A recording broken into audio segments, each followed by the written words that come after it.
Did you know Qatar is the fourth richest country in the world in 2021 according to the World Population Review?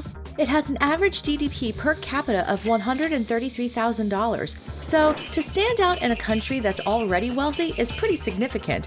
Here's what it's like to be a billionaire in Qatar. Sheikh Tamim bin Hamad Al Thani is the Emir of the state of Qatar with a net worth of $2 billion at the time this video was produced. He became the Emir after his father, Hamad bin Khalifa, abdicated his position so that His Highness could step in. His elder brother Jassim was initially the crown prince, but he stepped down from his position, so His Highness won in the game of chance.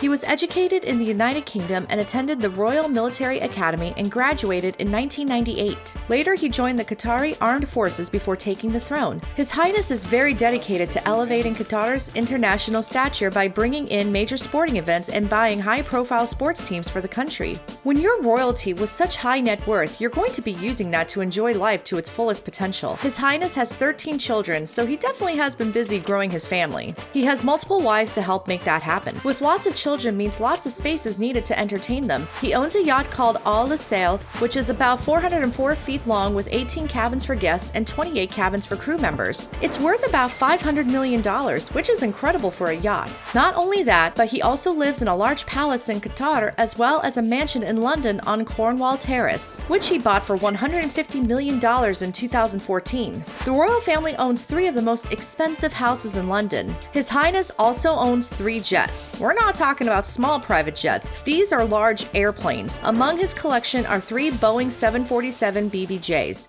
So when he's traveling, he has plenty of space to conduct important meetings as well as relax.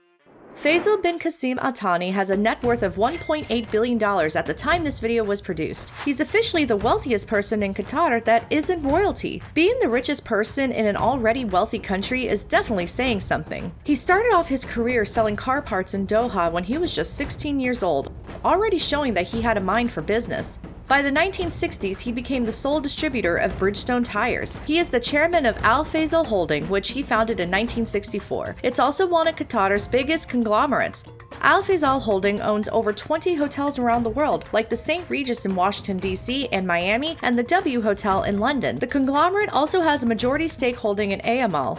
They own real estate in Qatar and sell medical supplies and pharmaceuticals. It should be no surprise that Faisal is known as one of the most successful businessmen in Qatar. He has played a major role in developing the business sector in his country. He's also very dedicated to preserving the history of Qatar, so much so that he opened a private museum for his collection of artifacts. The Sheikh Faisal bin Qassim Al Thani Museum has a mix of Islamic weaponry, coins, currency, art, vintage vehicles, and history with a theme of eclecticism, meaning this isn't your typical museum. Faisal acquired over 15,000 items over the years during his travels around the world. When it comes to yachts and private jets, either Faisal keeps that info close to his chest or he doesn't own any. It sounds like he's investing his money into his business and the museum while giving back to the community.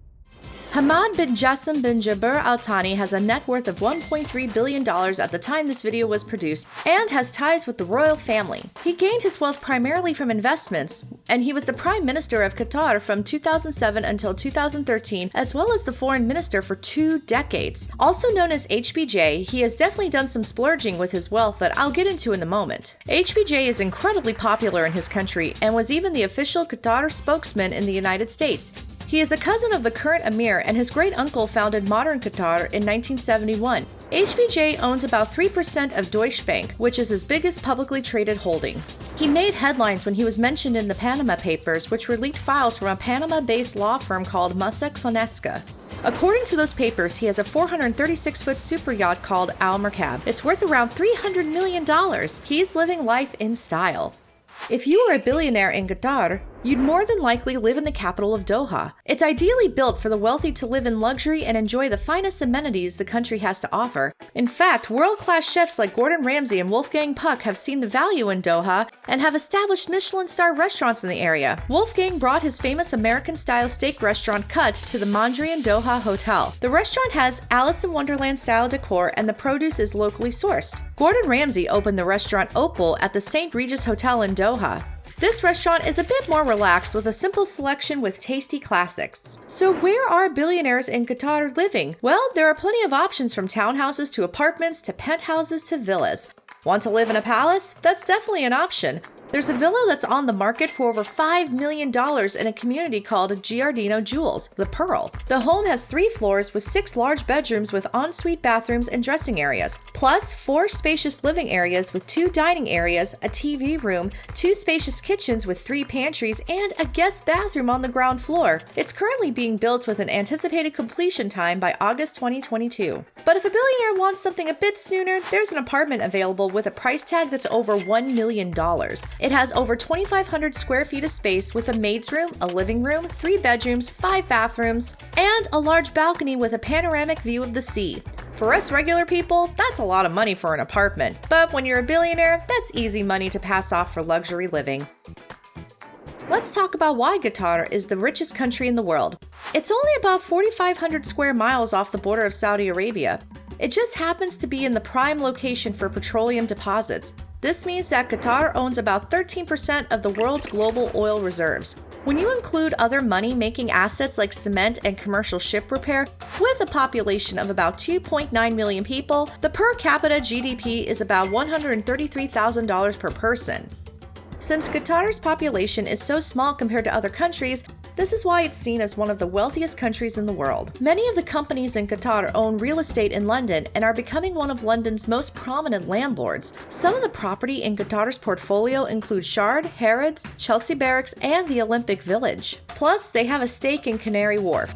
However, living in a rich country doesn't mean that everyone is rich. There are no labor rights in the country, and it has created an epidemic of poverty. Plus, there's a growing amount of labor camps. How is this possible? Many of the people living in Qatar are migrants. They will get hired by a company who will incur expenses to get that person into the country. Then, that person basically has to work in a labor camp to pay off their debt. Rumor has it that these migrants even get their passports taken away upon arrival, so they can't escape their horrid conditions where disease is rampant. When you think about how the wealthy live and compare it to the people who live in poverty in Qatar, it's ironic that it's truly one of the richest countries in the world. What's also interesting, out of the 2.9 million people in the population, only about 700,000 of them are women.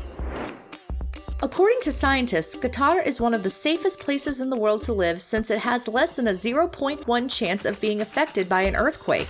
Now that you know about what it's like to be a billionaire in Qatar, and about the uneven wealth distribution in the country, what would you do to solve this problem? Let me know in the comments. That's all I got for now. Thanks for watching. If you enjoyed this video, be sure to check out our other amazing videos on the richest. See you next time.